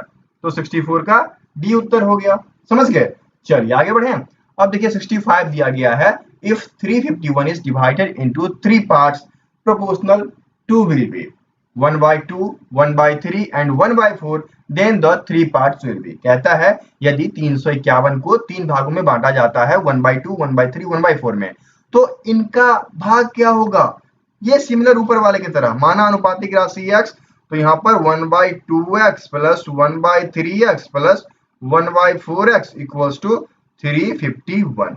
अब आपको ये सब आता होगा। ये आपका हो जाएगा 12, ये 6x, ये आपका 4x, ये आपका 3x इक्वल्स टू 351, और इन सब का सम कीजिए तो 13x इक्वल्स टू क्या हो जाएगा 351 इंटू 12, x इक्वल्स टू क्या हो गया 351 इंटू 12 बाई 13। इससे इसको काटिए, ये आपके कट जाएगा 27 टाइम में, तो 27 इंटू 12 जो कि बराबर होता है 324 के। तो सब निकाल लोगे ना, 1/2x, तो 1/2 इंटू 324, इससे ये काटिए 162 टाइम में, तो 162 पहला वाला आ गया। दूसरा वाला 1/3x, तो 1/3x इक्वल्स टू 1/3 इंटू 324, इससे काटिए, ये आपका कट जाएगा 108 टाइम में, तो 108 आ गया। फिर अगला ढूंढिए क्या हो जाएगा 1/4x इक्वल्स टू क्या हो जाएगा 1/4 इंटू 324, 4 टाइम में काटिए, 8 चौक 32, 181, क्या क्या निकल के आ गया 162, 108 और 81। ढूंढिए कहाँ दिया गया है 162, 108, 81 आपके ए में दिया गया है, तो 65 का ए उत्तर हो गया। समझ गए। चलिए आगे बढ़े। 66 दिया गया है, the average of all prime number less than 20 is. कहता है 20 से कम सभी अभाज्य संख्याओं का औसत निकालना है। तो 20 से कम वाले अभाज्य संख्या 2, 3, 5, 7, 11, 13, 17 और 19, इन सब का सम कर दो। 2 plus 3 plus 5 plus 7 plus 11 plus 13 plus 19 plus 17 रह गया था, और बटे में क्या हो जाएगा, कुल ये 8 है, 8 आ गया, इक्वल्स टू क्या हो गया 77/8। जोड़िए 77/8 आपके सी में दिया गया है, तो 66 का सी उत्तर हो गया। चलिए आगे बढ़े। अब देखिए 67 दिया गया है, the average of 33 number arrange in ascending order is 32 and that of first 16 number is 30 and last 16 number is 34, then 17th number is। कहता है कि आरोही क्रम में 33 संख्याएं सजाई गई हैं, 33 संख्या है और उनका औसत 32 है। अब क्या कहता है कि पहली 16 संख्याएं 16 इंटू 30, ये और अंतिम 16 जो है उनका औसत ये है। ये कर दोगे ना आपको तो 17th नंबर निकल के चला आएगा। अब इसको मल्टीप्लाई कीजिए तो यह आपका 1056 निकल के आया, ये आपका 480 और ये आपका 554, तो ये आपका 1056 माइनस 1024, तो ये आपका 32 निकल के आएगा। अर्थात 17वां नंबर जो है वह 32 है, जो कि यहाँ पर आपके ए में दिया गया है, तो 67 का ए उत्तर हो गया। अब देखो 68 दिया गया है, a man buys a color TV for ₹16,500 and sells it at a profit of 10%. His selling price is। हमें एसपी निकालना है ना। यदि एक रंगीन टीवी का जो है क्रय मूल्य 16,550 रुपया है और उस पे क्या हुआ कि 10% प्रॉफिट हुआ, तो 100 प्लस 10 बाई 100, यही फॉर्मूला है ना, लाभ जोड़ प्रॉफिट परसेंट बटे 100, तो क्या हो जाएगा 16,500, अच्छा 500, सॉरी 500 होगा, ठीक है 16,500 इंटू ये देखिए 110 बटे 100, ठीक है। अब इससे ये कट गया, मल्टीप्लाई कर दीजिए, क्या हो जाएगा 165 इंटू 110, इसको मल्टीप्लाई करेंगे तो 18150 निकल कर चला आएगा। 18150 आपके सी में दिया गया है, तो 68 का सी उत्तर हो गया। समझ गए। चलिए आगे बढ़े। अब देखिए 69 दिया गया है, if a grocer buy 16 kg of salt for 80, मतलब 80 रुपए में 16 केजी साल्ट खरीदा तो केजी पर क्या प्राइस हो गया, केजी पर प्राइस 5 रुपये हो गया, 16 पंचे 80, ठीक है, पर केजी। ये इसका प्राइस हो गया नमक का। अब क्या करता है कि वह 6 रुपए में बेचता है, पर को 6 रुपए में बेच देता है, तो 16 इंटू 6 बराबर क्या हो जाएगा 96, अर्थात खरीदा 80 में और बेचा 96 में, कितना कमाया यहाँ पर 96 माइनस 80 इक्वल्स टू 16 रुपया उसने कमाया। तो लाभ परसेंट बराबर क्या हो जाएगा, लाभ परसेंट बराबर लाभ गुने 100 बटे क्रय मूल्य, ठीक है। 20% का लाभ उसने कमाया, जो कि यहाँ पर बी में दिया गया है, तो सेक्शन का बी उत्तर हो गया, समझ गए। अब आगे बढ़िए, 70 दिया गया है, if 200% of a number is x what will be 1/2% of it. यदि किसी संख्या का 200% जो है वह x है तो उसका 1/2% क्या होगा। अकॉर्डिंग टू क्वेश्चन यदि आप चलते हैं तो बहुत आसान हो जाएगा। 200% इक्वल्स टू क्या है x, तो इसका 1% बराबर क्या हो जाएगा, 1% बराबर x बाई 200 और 1/2% बराबर क्या हो जाएगा x by 200 into 1/2 equals to क्या हो जाएगा x बाई 400। ढूंढिए कहाँ दिया गया है, आपके डी में, 70 का डी उत्तर हो गया, समझ गए। चलिए आगे बढ़े। अब देखिए 71 दिया गया है, a student has to secure a total of 50% marks to pass. कहता है कि एक विद्यार्थी को पास होने के लिए कम से कम 50% मार्क्स हासिल करने पड़ेंगे। He gets 163 marks and fail by 37 marks, मतलब उसे 163 नंबर तो प्राप्त हुए और वह 37 नंबर से फेल हो गया। इक्वल्स टू क्या हो गया 200, अर्थात ये 200 जो है वह 50% के बराबर है, क्योंकि एक विद्यार्थी को पास होने के लिए 50% मार्क्स चाहिए और वह 37 मार्क्स से फेल हुआ, उसको 163 मार्क्स आए, तो कुल पास होने के लिए उसे 200 मार्क्स लाने थे, अर्थात 200 इक्वल्स टू 50%, ठीक है। तो इसका पूर्णांक कह रहा है ना, तो पूर्णांक सीधे इसका डबल कर दो ना, 100% इक्वल्स टू क्या हो जाएगा 200 इंटू 2 इक्वल्स टू 400, 400 हो गया ना। उत्तर क्या हो जाएगा आपका 71 का ए उत्तर हो गया। चलिए आगे बढ़े। 72 दिया गया है, if ₹215 is invested for 2 years at 5% simple interest then it becomes। कहता है कि 215 रुपया को 5% साधारण ब्याज पर 2 वर्ष के लिए निवेश किया जाता है, तो अंत में कितना रुपया टोटल हो जाएगा, अर्थात मिश्रधन क्या होगा ये बताना है ना। बहुत ही सिंपल है, क्या हो जाएगा बताइए 215 प्लस SI, यही होगा ना, मिश्रधन तो यही होता है ना। तो देखिए 215 प्लस SI क्या होता है मूलधन, मूलधन कितना है 215, समय 2 वर्ष, रेट 5/100।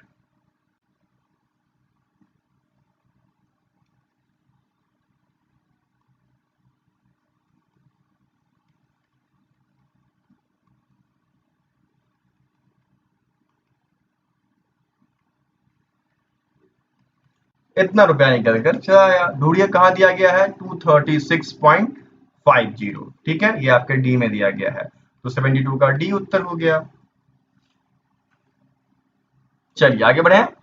अब देखिए 73 दिया गया है, the number of year in which 500 amounts to ₹6655 at 10% per annum compound interest. कहता है कि एक राशि जो है वह 10% प्रति चक्रवृद्धि ब्याज की दर से दी गई, वह राशि थी 5000 और वह कितने वर्ष में 6655 हो जाएगी। सिंपल सी बात है, क्या आपको फॉर्मूला याद है, फॉर्मूला याद है तो क्वेश्चन यहाँ पर सॉल्व। यहाँ पर देखिए a equals to p into 1 plus r by 100 to the power n होता है ना। अब यहाँ पर आपको पता है ना, ये 6655 हो गया, ये आपका 5000 था और ये आपका 1 प्लस r कितना है 10% ना, 10/100 टू दी पावर n हो जाएगा। इससे ये काटिए, अब ये क्या हो गया देखिए 6655 बाई 5000 इक्वल्स टू क्या हो जाएगा, ये आपका 11/10 हो जाएगा टू दी पावर n। अब यदि हम 5 से काटें तो यह 1000 टाइम में कट गया और यह देखिए यह आपके 1331 टाइम में कट गया, अर्थात क्या बन गया 1331 बटे 1000 जो कि बराबर है 11/10 टू दी पावर n के। अब इसको 11/10 के फॉर्म में तोड़ेंगे तो 11 इंटू 11 इंटू 11 इक्वल्स टू 1331 होता है, तो 11 और नीचे 10 to the power q equals to 11/10 to the power n हो जाएगा। तो n इक्वल्स टू क्या हो गया, 3 निकल के चला आया ना, उत्तर क्या हो जाएगा 73 का ए उत्तर हो जाएगा। समझ गए? अब चलिए आगे बढ़े। अब आपका प्रश्न जो है वह इस तालिका पे है और इस तालिका में देखते हैं क्या दिया गया है। यहाँ पर विद्यार्थी की संख्या है, कुछ 40 और 40 से ज्यादा लाते हैं, कुछ 30 और 30 से ज्यादा लाते हैं, कुछ 20 और 20 से ज्यादा लाते हैं, कोई 10 से ज्यादा लाते हैं। ठीक है, और ये फिजिक्स केमिस्ट्री और कुल नीचे एग्रीगेट दिया गया है। तो देखिए यहाँ पर 74 में क्या कह रहा है, the number of student scoring less than 40% marks aggregate is, कहता है कि कुल मिलाकर 40% से कम प्राप्त करने वाले विद्यार्थियों की संख्या हमें बतानी है। तो सिंपल सी बात है, 40% से कम, तो 50 का 40% कितना होता है, पहले तो ये निकाल लो, 50 का 40% अर्थात 20, अर्थात हमें क्या है कि 20 या 20 से कम प्राप्त करने वाले विद्यार्थियों की कुल संख्या हमें पता करना है। तो 20 से कम, 20 एंड 20 से कम, ये आपके 73 हो गए। ठीक है, ऐसे 73 विद्यार्थी हैं जो कि 20 या 20 से कम मार्क्स प्राप्त करते हैं। तो कितने बचे रह गए, देखिए 100 में से 73 आप सब्ट्रैक्ट कर दीजिए, 27 निकल के चला आएगा। तो 27 स्टूडेंट हैं, उत्तर क्या हो जाएगा 74 का डी हो गया। चलिए आगे बढ़िए। 75 क्या दिया गया है, what is the difference between the number of student pass with 30 as cut off in chemistry and those pass as 30 cut off in aggregate. कहता है कि रसायन में 30 अंक, ठीक है, 30 अंक जो कि कट ऑफ है, रसायन में 30 अंक कट ऑफ, और कुल प्राप्त अंकों में भी 30 अंक जो कि कट ऑफ है, इसके साथ उत्तीर्ण करने वाले कितने छात्र हैं ये आपको बताना है। देखिए यहाँ पर आप देखना, यदि हम औसत की बात करें तो कुल 27 औसत है। इन औसत में आप देखना कि 21 जो है वह केमिस्ट्री वाले हैं, है ना। तो सिंपल सी बात है, 30 कट ऑफ जो लाए हैं वह 27 माइनस 21 है ना, तो क्या हो जाएगा 6 विद्यार्थी। उत्तर क्या हो जाएगा आपका 75 का सी हो जाएगा। देखिए यहाँ पर क्या निर्देश दिया गया है, यहाँ पर दिया गया है कि निम्नलिखित रेखांकित शब्दों के पर्याय अर्थात समानार्थक के लिए 4-4 विकल्प दिए गए हैं, उचित विकल्प का चयन करना है। चलिए थोड़ा सा जूम कर देते हैं। तो देखिए 76 में क्या दिया गया है, श्री कृष्ण गोपियों के घर से माखन चुराते थे और श्री कृष्ण को जो है रेखांकित किया गया है। तो श्री कृष्ण के लिए पर्यायवाची क्या सब है बताइए। तो इनके लिए पर्यायवाची आपका माधव हो जाता है, यशोदानंदन हो जाता है, उसके बाद गोविंद हो जाता है, ठीक है, घनश्याम हो जाता है, गिरधारी हो जाता है, और बहुत सारे हैं, ठीक है, इत्यादि। अब देखिए यहाँ पर क्या क्या दिया गया है, लोकेश, सुरपति, स्वयंभू और यशोदानंदन। तो उत्तर क्या हो जाएगा आपका 76 का डी हो जाएगा यशोदानंदन। श्री कृष्ण के लिए यशोदानंदन यहाँ पर पर्यायवाची हो जाएगा। चलिए आगे बढ़े। अब देखिए 77 दिया गया है, चांदनी रात में आकाश का सौंदर्य कई गुना बढ़ जाता है। यहाँ पर हमें आकाश का पर्यायवाची बताना है। तो बताइए आकाश के लिए क्या क्या हो जाता है। तो आकाश के लिए आपका नभ हो जाता है, अंबर हो जाता है, गगन हो जाता है, व्योम हो जाता है, आसमान हो जाता है, इत्यादि। तो इनमें से देखिए कोई दिया गया है, बिल्कुल दिया गया है, नभ दिया गया है आपका। तो उत्तर क्या हो जाएगा 77 का डी उत्तर हो जाएगा। समझ गए। चलिए आगे बढ़े। अब देखिए 78 दिया गया है, राधा का मुख चंद्रमा के समान सुंदर है। यहाँ पर हमें चंद्रमा के लिए पर्यायवाची शब्द देने हैं। तो चंद्रमा का पर्यायवाची क्या क्या होता है, चंद्र होता है, चांद होता है, शशि होता है, राकेश होता है, सुधाकर होता है, कलानिधि होता है, ठीक है, निशापति होता है, इत्यादि। अब इसमें से देखिए क्या दिया गया है, इसमें से आप देखो शशि आपको दिया गया है सी में, है ना। तो उत्तर क्या हो जाएगा 78 का सी उत्तर हो गया। समझ गए। चलिए आगे बढ़े। अब आगे बढ़िए। 79 में कह रहा है कि थकान के कारण सेना आगे नहीं बढ़ सकी। तो यहाँ पर थकान का हमें पर्यायवाची बताना है। तो थकान के लिए पर्यायवाची क्या क्या होता है बताइए? शिथिल, शिथिल, ठीक है, हार, तंद्रा, क्लांति, ठीक है, क्लांति ऐसे भी लिख सकते हैं आप, या फिर यहाँ पर देखिए लिखा गया है ना क्लांति, तो उत्तर यहाँ पर यही होगा आपका 79 का बी उत्तर हो जाएगा क्लांति। समझ गए? चलिए आगे बढ़े। अब देखिए 80 में आपको दिया गया है सुधाकर को छूने के लिए मानो रत्नाकर उमर पड़ा। तो रत्नाकर किसका पर्यायवाची है बताइए जल्दी से। तो रत्नाकर जो है वह सागर, समुद्र, वारिधि इत्यादि, ठीक है, इसका पर्यायवाची ये होता है। तो ढूंढिए इनमें से कोई दिया गया है, आपको समुद्र दिया गया है, तो उत्तर क्या हो जाएगा 80 का? 80 का आपका उत्तर बी हो गया। समझ गए? चलिए आगे बढ़े। अब चलिए आगे बढ़ते हैं। अब आपको निर्देश दिया गया है कि निम्नलिखित वाक्यों में रिक्त स्थानों की पूर्ति के लिए चिन्हित शब्द के विलोम के, यहाँ जो चिन्हित शब्द है इसके विलोम के लिए 4 शब्द दिए गए हैं। इनमें से जो उचित विलोम लगता है आपको उसका आप चयन करेंगे। अब यहाँ पर देखिए 81 दिया गया है, एक ही पारिवारिक वातावरण में रहते हुए बड़ा बेटा आस्तिक तो छोटा एकदम डैश है। देखिए आस्तिक कौन होते हैं? जो ईश्वर में विश्वास रखते हैं वो आस्तिक कहलाते हैं। तो बड़ा बेटा आस्तिक है तो छोटा वाला क्या है? नास्तिक है। ये ईश्वर में विश्वास बिल्कुल भी नहीं रखता है। तो 81 का उत्तर क्या हो जाएगा आपका? नास्तिक, जो कि सी में दिया गया है। ठीक है, चलिए आगे बढ़े। 82 दिया गया है, जीवन में कुछ भी शाश्वत नहीं है, प्रत्येक वस्तु डैश है। तो जल्दी से बताइए शाश्वत कौन होते हैं? वैसी चीजें जो नष्ट ना की जाए वो शाश्वत कहलाते हैं। तो वैसी चीजें जो नष्ट हो जाती है वह नश्वर कहलाती हैं। तो शाश्वत का उल्टा क्या हो जाएगा? यहाँ पर नश्वत हो जाएगा। जीवन में कुछ भी शाश्वत नहीं है, प्रत्येक वस्तु नश्वर है, ठीक है, नष्ट होने वाली है। तो 82 का आपका बी उत्तर हो जाएगा। समझ गए? चलिए आगे बढ़े। 83 देखिए दिया गया है, व्यक्ति को अपनी आय के अनुसार डैश करना चाहिए। आय कमाई और व्यय खर्च, ठीक है, अपने आय के अनुरूप खर्च या व्यय करना चाहिए। तो देखिए खर्च तो नहीं दिया गया है, व्यय दिया गया है, तो उत्तर क्या हो जाएगा? 83 का सी हो गया। समझ गए? चलिए 84 देखिए दिया गया है, मोहन के गुण की अपेक्षा डैश अधिक है। तो गुण का उल्टा क्या हो जाता है? अवगुण ना। देखिए यहाँ पर डी में दिया गया है, तो 84 का डी उत्तर हो गया। समझ गए? चलिए आगे बढ़े।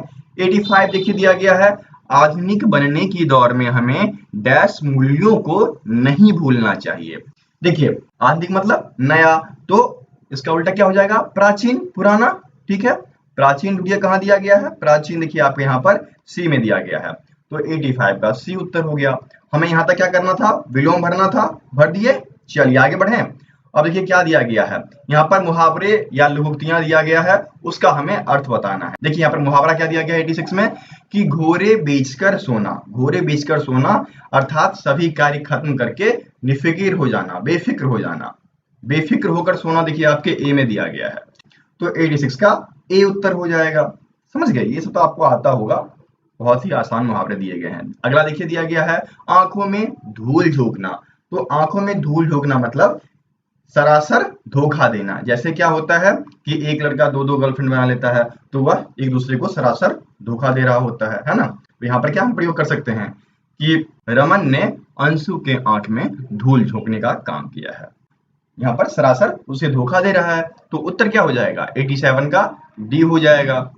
चलिए अब देखिए 88 दिया गया है, हाथ कंगन को आरसी क्या।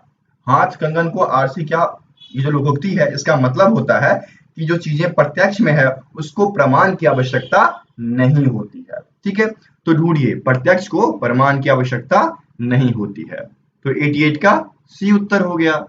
जैसे हम कहते हैं कि सूर्य जो है वह गर्मी देती है, तापमान उसकी किरण से हमें गर्मी मिलती है, तो ये सत्य है और सदैव सत्य रहेगा, तो इसको हम कहेंगे कि हाथ कंगन को आरसी क्या। ठीक है, चलिए आगे बढ़े।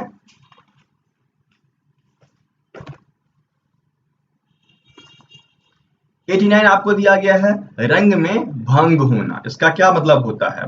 रंग में भंग होने का सबसे अच्छा एग्जाम्पल, आप अपने दोस्तों के साथ मस्त हैं, उधर से पापा आए डंडा लेके पिटाई कर दिए, तो क्या हो गया? रंग में भंग हो गया, अर्थात जब आप आनंद कर रहे थे उस आनंद में विघ्न पड़ गया, है ना। तो आनंद में विघ्न पड़ना जो कि आपके ए में दिया गया है, तो 89 का ए उत्तर हो जाएगा। समझ गए? चलिए आगे बढ़े। अब देखिए 90 दिया गया है, मुंह में पानी आना। इसका क्या मतलब होता है? जब कोई व्यक्ति किसी दूसरे का चीज देखकर ललचा रहा होता है तब उसके मुख में पानी आता है, ऐसा कहा जाता है। अब आ रहा हो नहीं आ रहा हो ये नहीं पता, लेकिन मुहावरे का यही अर्थ है कि मुंह में पानी आना मतलब ललचाना। जैसे दो दोस्त हैं, एक ही गर्लफ्रेंड है, तो दूसरा वाला सोचता है काश मेरी भी ऐसी गर्लफ्रेंड होती, तो वो ललचा रहा है, उसके मुंह में पानी आ रहा है ना। तो उत्तर क्या हो जाएगा? 90 का डी हो जाएगा, ललचाना। समझ गए? चलिए आगे बढ़े। आगे बढ़ने से पहले मैं कहना चाहूंगा कि फ्री मॉक टेस्ट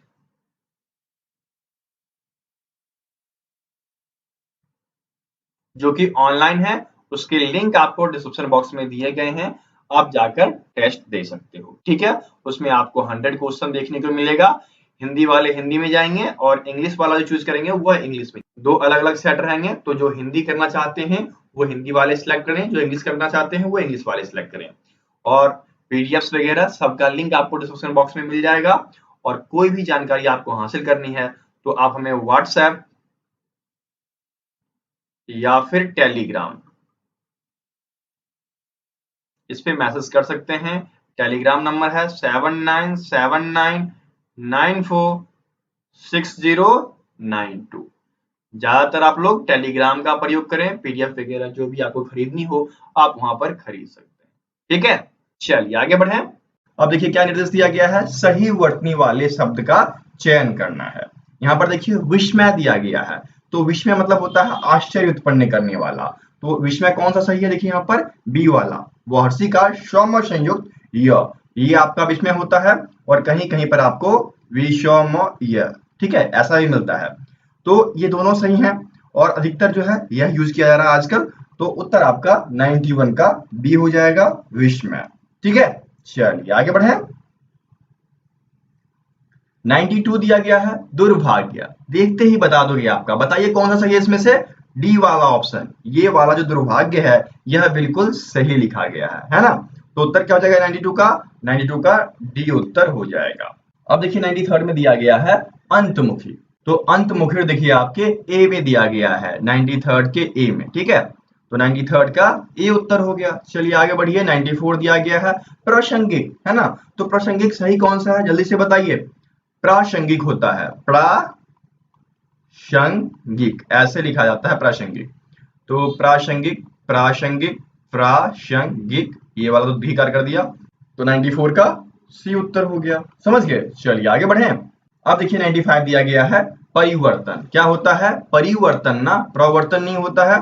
ठीक है, परिवर्तन जो कि आपके बी में दिया गया है, तो 95 का बी उत्तर सही हो गया। अब देखिए आपको 96 से लेकर 100 तक के लिए एक गाद्यांश दिया गया है। पहले तो इस गाद्यांश को पढ़ना है हमें, उसके बाद इससे जो प्रश्न बनते हैं उसका उत्तर देना है।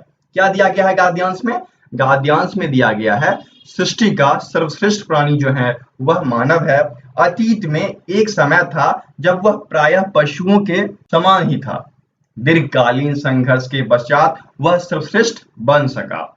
भीमकाय बड़े भयंकर और अति बलशाली पशुओं से संघर्ष था। बड़े बड़े पशु से संघर्ष था मानवों का।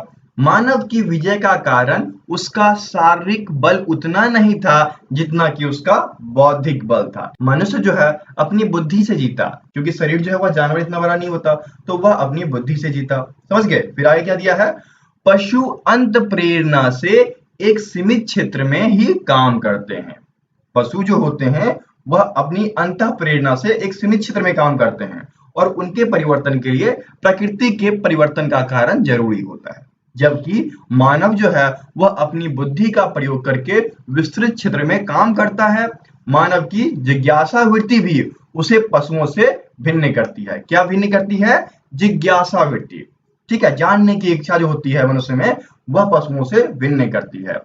उसके बाद क्या दिया गया है? प्रकृति के रहस्य को खोजने, उन्हें उपयोग में लाकर जीवन को अधिक सुखमय बनाने तथा ज्ञान विस्तार के मूल में उनकी जिज्ञासा ही है। देखिए मनुष्य क्या करते हैं कि प्रकृति में बहुत सारी चीजें हैं, उनको ढूंढ कर उनसे अपना हम लोग क्या करते हैं कि जीवन को सुखमय बनाते हैं। ये काम सिर्फ मनुष्य करते हैं, जानवर नहीं करते हैं। ठीक है, आगे क्या दिया गया है? जिसका पशुओं में सर्वथा अभाव है। ये चीजें कह दिया आपसे कि पशु में ऐसा गुण नहीं होता है।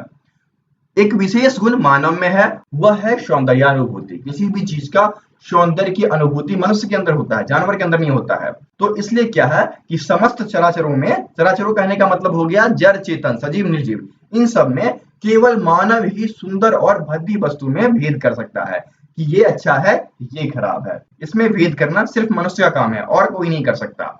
अपने इस विवेक के कारण ही वह कलाकार बन सका है तथा ललित कलाओं का भी विकास संभव हो पाया है।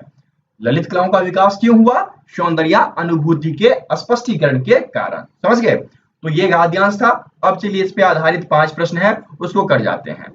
प्रश्न है आपका 96, पशु जगत पर मानव की विजय का मुख्य कारण क्या था? तो पशु जगत पर मानव की विजय का मुख्य कारण था उसका बौद्धिक बल। ठीक है, बौद्धिक बल। देखिए यहाँ पर बुद्धि जो 96 के सी में दिया गया है, तो 96 का सी उत्तर हो जाएगा। एक बार ऊपर भी आप देख लो कि मनुष्य का बौद्धिक बल जो है उसी की वजह से मनुष्य जानवरों से जीत पाया, विजय कर पाया। आगे देखिए 97 दिया गया है, जिज्ञासा वृत्ति के कारण ही मनुष्य जो है पशुओं से भिन्न माना जाता है ना? अभी जस्ट आपने पढ़ा है, तो 97 का ए उत्तर हो गया। अब चलिए आगे बढ़िए। 98 दिया गया है, पशुओं में मुख्य रूप से कौन सी विशेषता काम करती है? तो देखिए पशुओं में जो है वह उनका अंतः प्रेरणा होता है। यहाँ पर दिया गया है ना, पशु अंतः प्रेरणा से एक सीमित क्षेत्र में ही कार्य करते हैं। तो उनके अंदर क्या है? उनके अंदर जो है अंतः प्रेरणा है, उसी से वह एक सीमित क्षेत्र में कार्य करते रहते हैं। तो 98 का उत्तर आपका सी हो जाएगा। अब आगे बढ़िए। 99 दिया गया है, ललित कलाओं का विकास कैसे हुआ? ललित कलाओं का जो विकास है वह मनुष्य में सौंदर्य अनुभूति के कारण हुआ। यहाँ पर दिया गया है ना कि सौंदर्य अनुभूति के विशिष्ट गुण के कारण मनुष्य में ललित कलाओं का विकास हुआ और वह कलाकार बन सका, है ना? तो देखिए यहाँ पर उत्तर क्या हो जाएगा? मनुष्य में सौंदर्य अनुभूति के कारण जो है ललित कलाओं का विकास हुआ। तो 99 का ए उत्तर हो गया। ठीक इसी प्रकार 100 दिया गया है, चराचर शब्द से अभिप्राय। मैंने उसी समय बताया था चराचर मतलब क्या होता है? जड़ एवं चेतन। ठीक है, निर्जीव सजीव। तो यहाँ पर क्या हो जाएगा? ढूंढिए, जड़ और चेतन आपके सी में दिया गया है, तो 100 का सी उत्तर हो गया।